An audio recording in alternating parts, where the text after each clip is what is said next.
βλέπουμε το Χρήστο Κυπριώτη από τον Ομαρχιακό Αθλητικό Σύλλογο Τυρτέως. Κάθε φορά τον βλέπουμε να χορεύει με τη Δέσποινα.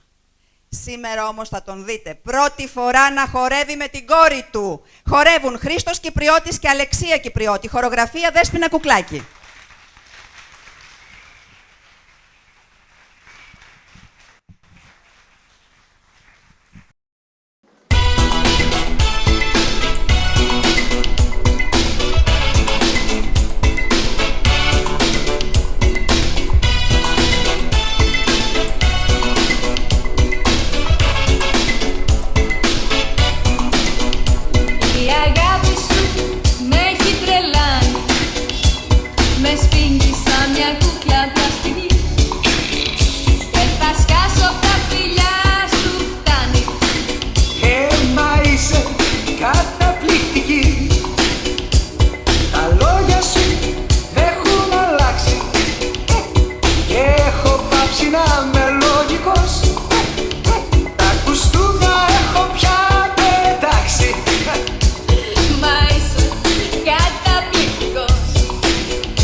Δεν κάνω σαν παιδί.